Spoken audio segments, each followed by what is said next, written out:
And also, the main thing that we're going to be talking about today is this privacy officer role, this privacy dashboard.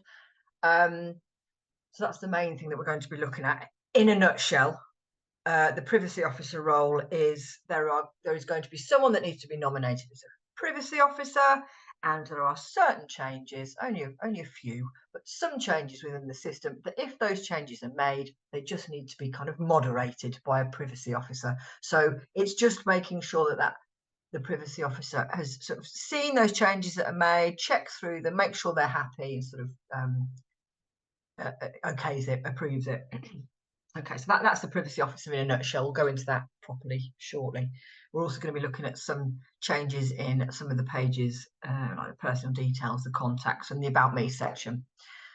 Okay, so let's just have a look. You can write stuff in the chat if you want to. Obviously, I don't get to see the chat immediately, but I'll keep having a look at it periodically to see if anyone's put anything in there.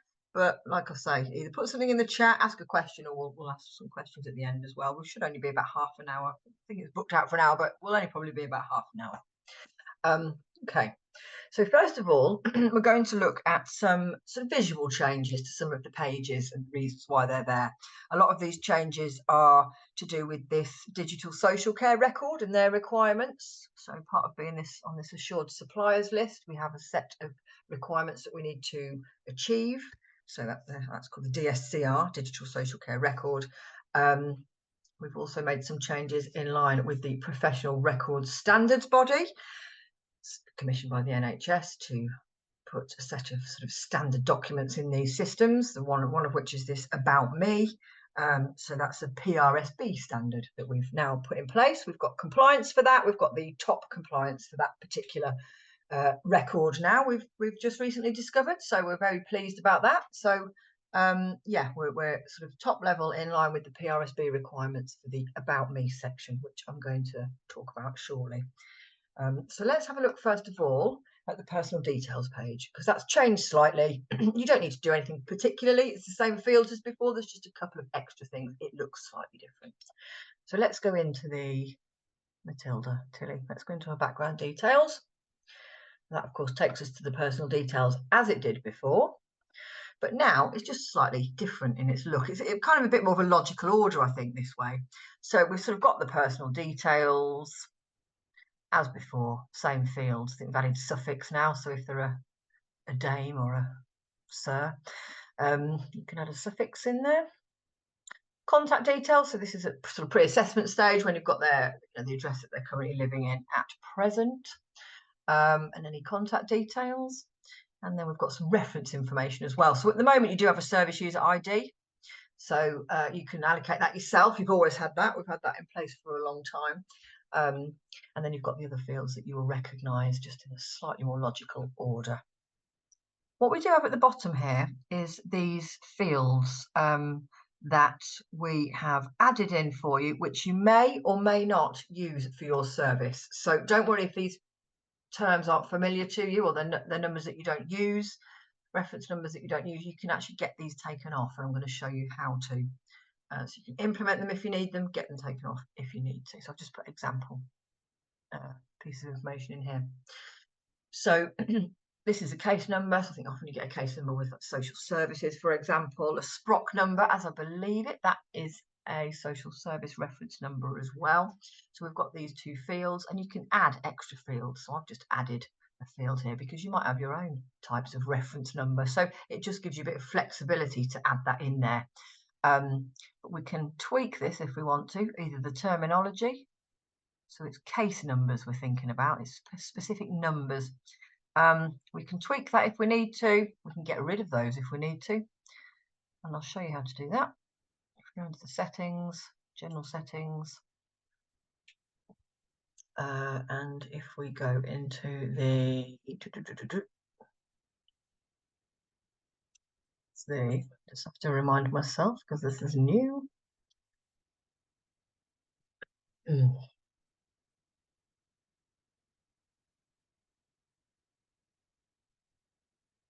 Right, let me just have a quick look. Let's just go through it logically. Oh, sorry, no, I'm in the completely wrong place, right? Settings and reference data management. That's where it is. Sorry, I had a brain freeze there. Happens a lot. Settings, reference data management, and you can go into this service user extra reference field. So that's something that's been added to the data management page. So if I click into that now, these are what I've got there already. Okay, so it might be that I don't want to see these. It might be I want to change. These are the two you're going to have, SPROC number and case number. So you can always go in there and either change the terminology of that if you wanted to, or leave it as it is, or you will get a little dustbin there. You can get rid of the case number if you don't want to see it. You can get rid of the SPROC number if you don't want to see it. But you can also add new fields for any other reference numbers that you might need. So we've just tried to make it a bit flexible for what particular numbers you might need to see in there, case numbers, SPROC numbers, other reference numbers. So you can add fields by putting the reference name in there, saying, yes, I want to display that on that personal details page. And it might be that you want to put multiple numbers in there, multiple case numbers, for etc. So you can just say, yes, I want to put multiple case numbers in. Okay, so I hope that makes sense. Sorry, I interrupted the flow then by not finding the correct place, but it's in your settings and your reference data management. So that's the personal details page. That's the only change there, really. Just a slightly different way of filling it in. Then if we go to contacts and family, this is another change that you're going to be seeing. So at present, everyone is kind of lumped into one table. Any contacts, family, friends, professionals, doctors, etc. I mean, obviously you can see the relationship, you can see the role they play in the current table, but it's just a requirement for us to separate those out, which makes perfect sense.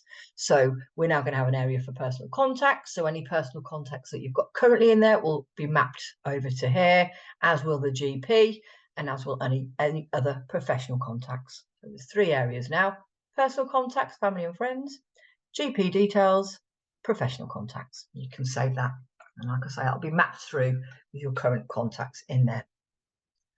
This is the PRSB document that's required. Now, at the moment, we do have an About Me section. We've got certain fields in there, a little bit about what makes a good day, what makes a bad day, that kind of summary information about that person. So PRSB have said that we need to put other fields in there.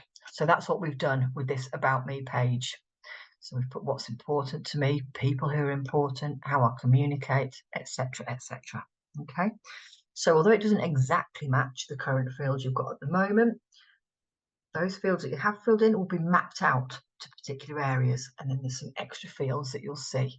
But having this form in place, which is mandatory, the About Me, having this in place ensures that you're in line with the PRSB standard, and it gives a nice summary of that particular person.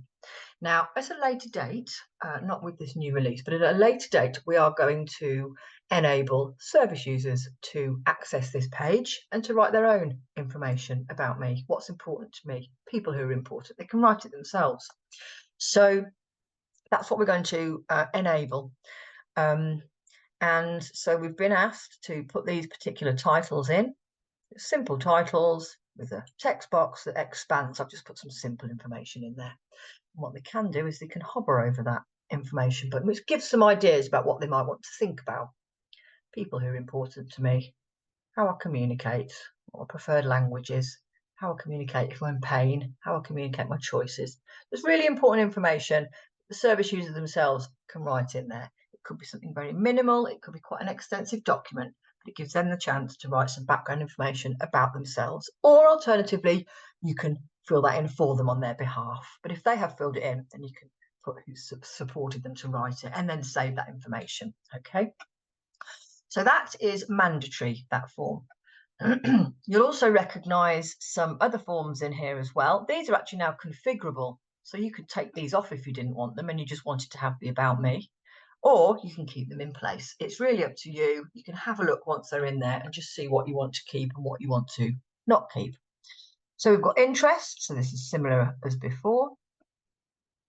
We've got life history, so we've currently got that at the moment, but it's that quite busy document, that Alzheimer's This Is Me document, looking at history, family, education, occupation, etc. it's quite a busy document at the moment, lots of questions. It's can look a bit overwhelming sometimes. So we've made that much more simple. We've just given it titles, and again, the questions are behind these buttons. Okay, I'll put simple information in there, but you can fill out as much as you like. Daily routine. So this looks at a daily routine for that person, what a daily routine looks like on different days. Support I need. So it's kind of an overview of support. This might be quite useful for sort of supported living or home care, long-term living care, sort of domestic support, shopping arrangements, that type of thing. So again, if you're a residential setting that doesn't need that, it is configurable, okay, in the general settings. My favourite things, just looking at likes and dislikes, favourite items, TV programmes, etc.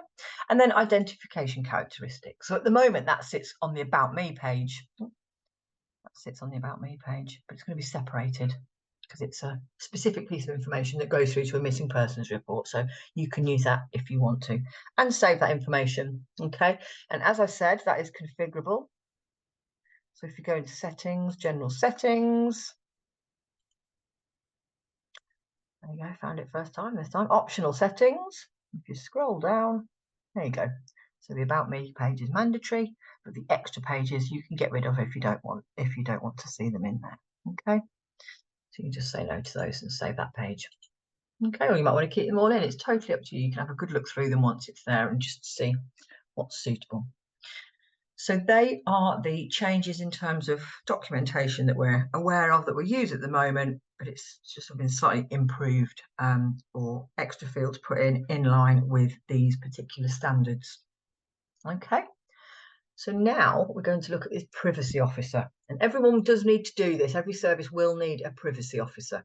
So what we mean by that is there are some changes that when made to the system need to be just moderated by a privacy officer. So it's just making the privacy officer aware that there's been some changes made, so they can have a look at it, they can review it, they can perhaps go, yeah, that's fine, or they might say, actually, just want to sort of review that a bit further, or no, it's inappropriate. But it's just an extra level of security. It's a requirement of the DSCR again. And they just need a nominated individual or individuals in place who can approve these actions and amendments to the system. So it's safeguarding service user data, and it's making sure all data is appropriate and correct. The privacy officer will generally be a senior or a manager. Probably a good idea to have a couple of them. It's up to you, but maybe like a manager and a deputy manager. So in one's absence, the other can moderate. And whoever it is, whatever role it is, they do need to be access level 4 and above. Okay, so it can't be anyone below that access level. So every service needs one, and it's just someone who's responsible for reviewing and approving actions, particular actions. And there's a dashboard which I'll show you next. Let's go on to it now, actually. There's a dashboard which kind of gives you an overview. I'll talk about each page in a second. But the DSCR have dictated that there are sort of higher level alerts. So things that, you know, you do need to sort of look at and check through and make sure you're happy with. There's sort of lower level kind of notifications, things that have been changed. There's moderations to the system, so details that might have been changed, and you just might want to just double check those and make sure it's all appropriate. And then there's a general section that actually hasn't got any data in it at the moment, but we've opened that up because we feel that there will be more changes that might need to be moderated coming up, you know, at some point in the future. So we just want somewhere to be able to put extra amendment notifications.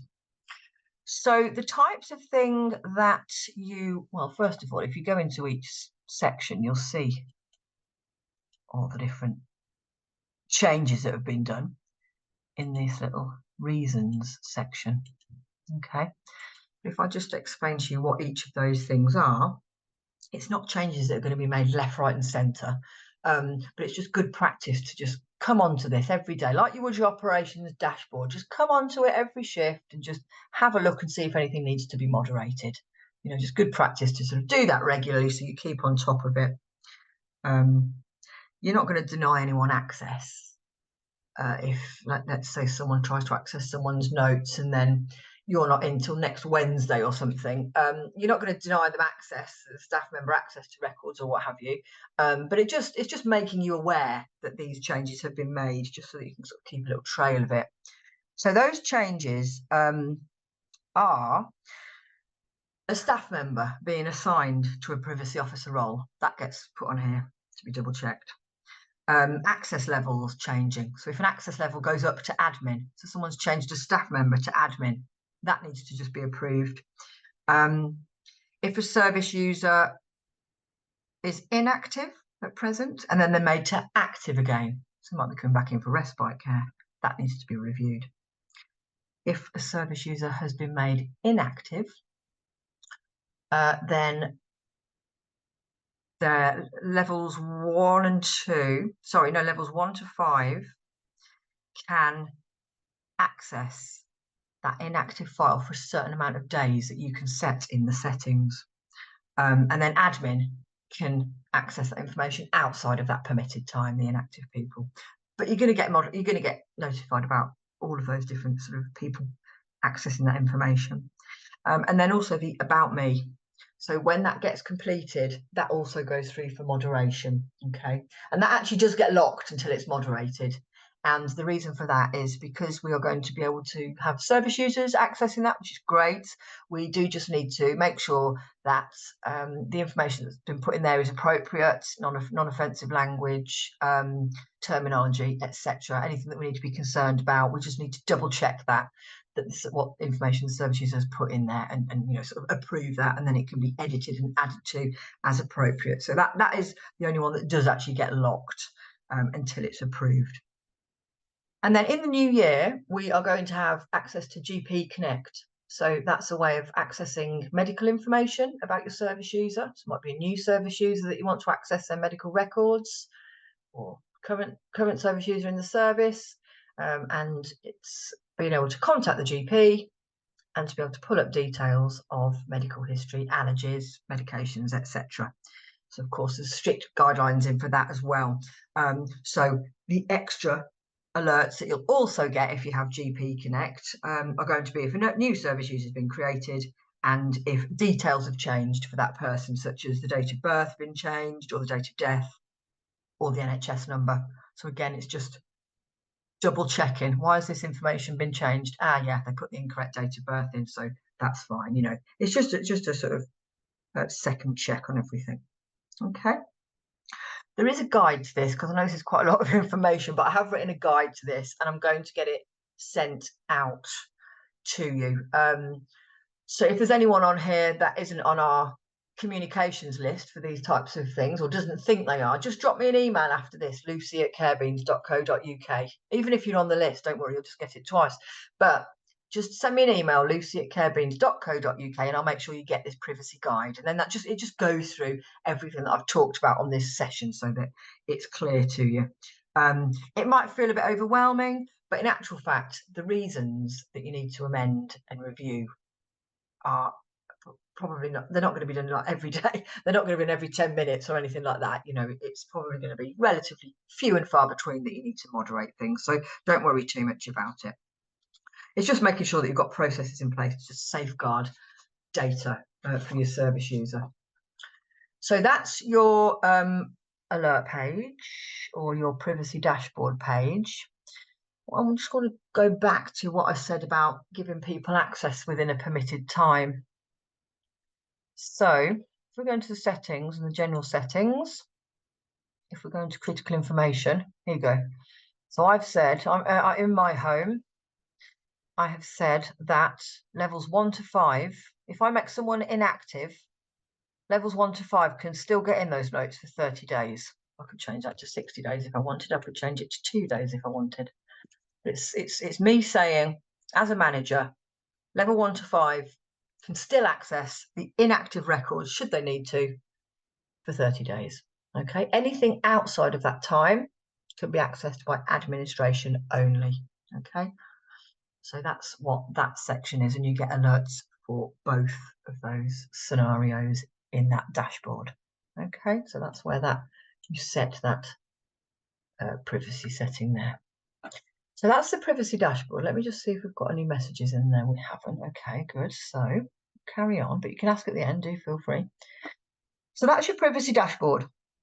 So let's just look at how we allocate somebody to a privacy officer role.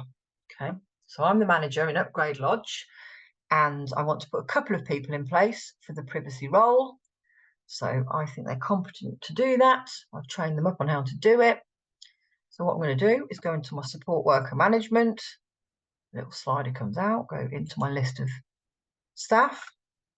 I'll go to Lara. Let me double click on Lara. So if I go into her employment section, this is where I can see that she's administrator. So she's got this privacy officer button.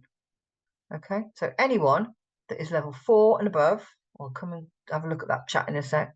Anyone that is level 4 and above, so 4, 5 admin, will have this button. Anyone that is level 1, 2, and 3 will not have this button. Okay, so you can't make a mistake and give a lower level the privacy officer. So all you're going to do is say, yes, I want you to be the privacy officer. Okay, so by saying yes, you save that, you put the reason why.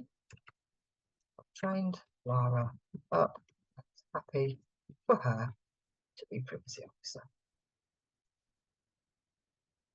Okay, so I'll put that reason in there. This is what I'll see on the dashboard. I'll put that in place. That's now saved. So when she now logs on, she can still do her normal role, but she's got the extra role of the privacy officer. So if I just go back into that dashboard, because I just want to show you each page.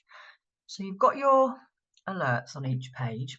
So let's have a look here. The top one is, right, Lucy has made Lara Adams privacy officer. So I'll be looking at that and I'd go, yeah, I can see all the details. This is why it was changed. Yeah, I've reviewed that. Yeah, I'm happy with the change, or whatever it is you want to write in there. So it shows you've reviewed it. Happy, lovely. Okay, that's a thumbs up to say you're happy with it. It stays on this list. Notifications, because they're sort of a slightly less, not important, but this is classed as a high alert, so you have to physically go in and do your review and write some information in there and save it. With the notifications, you can do the same. You can go to that pencil edit and do your proper review, or you can have a look at the reason the change was made and you can do a quick, yeah, I'm happy with that, reviewed it. Moderations, you can do the same. In the moderations, you are just going to see the about me that's been changed. So again, you can, let's have a look at someone that needs the about me change. Right, so Margaret Jones, she's had her about me changed. So I'd click into my pencil, have a look at all that information in there. Excuse me, I've got my different fields and I've got the text that's been written in, so I can have a look through. There's no offensive language in there. There's nothing that I need to be concerned about. Put my review in there and approve it. Okay, so that's how simple it is to get that information approved. Let me just have a quick look at the chat. And it's slightly look different from what we have. So your Carebeans slightly looks different from what we have. Is this look as a result of the new update improvement? Yes, it is. For example, our Carebeans have a support worker dashboard, staff allocation, and some of the features. Also, when will this be? Yeah, right. So we're not entirely. It's going to be probably the end of this week that that's implemented. It's due this week. All this new functioning. It will be. It's exactly the same process. Whatever. I don't know where you work, what sort of environment you have. But the support worker dashboard, I think you probably are home care. And so we've got two environments. We've kind of got the residential environment and the home care environment. Processes are exactly the same in both. But good point that you've raised there.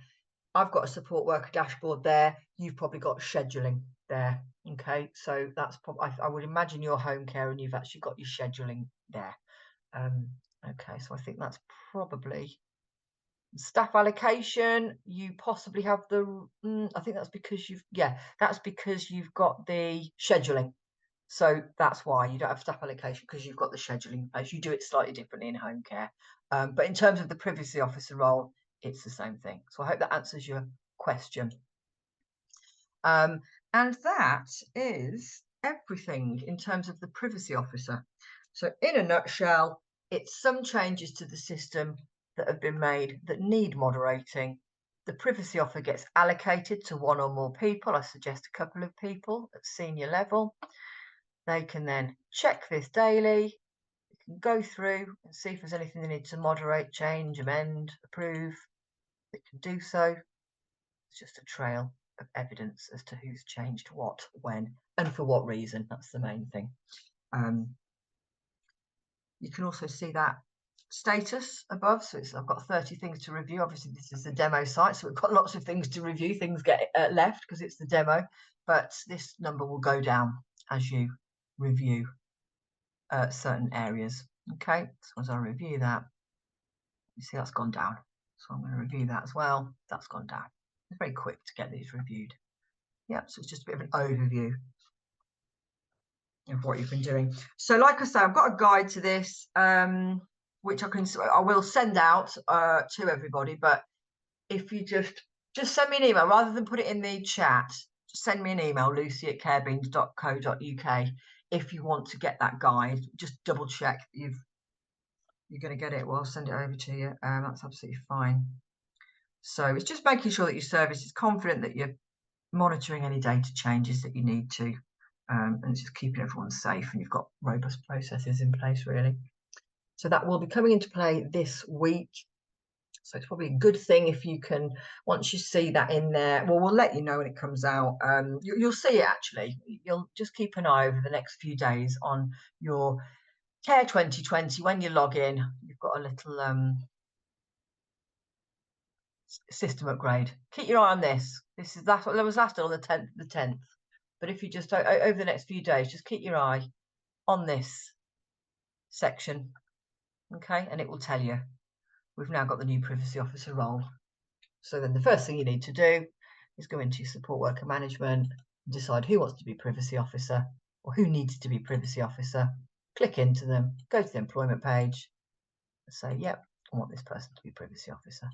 Okay, you can assign it to yourself as well, put the reason, confirm. Okay. I hope that makes sense. Let me just check if there's any more questions. If anyone wants to ask a question, please do. You just need to unmute yourselves. But I hope that's been clear.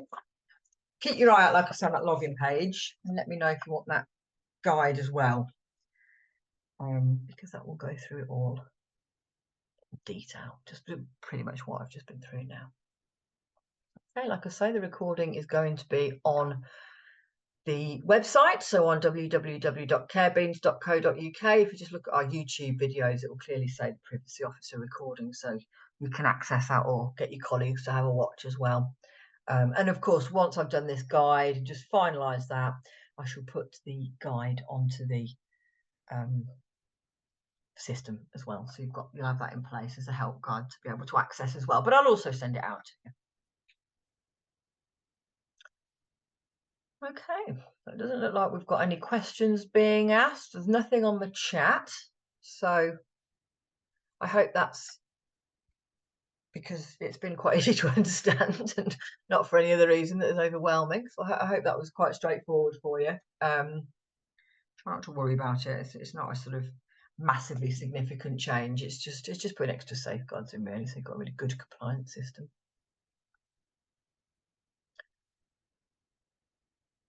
Okay, so it looks like there's no questions. So I'm going to say goodbye. Access the recording on our website. Drop me an email, lucy@carebeans.co.uk, if you want that privacy guide once it's completed. I'm aiming to do that tomorrow and get that completed, but as soon as it's done, I'll send it out. And keep your eye on the login page or on the home page rather, so that you can see when the upgrade is in place and get that privacy officer in place. Just keep on top of it, looking at that privacy dashboard. All right, everyone. So I'm going to stop sharing now. I'm going to bid you farewell. And yeah, I'll speak to you soon. But drop me a line if you need anything. Okay, bye for now.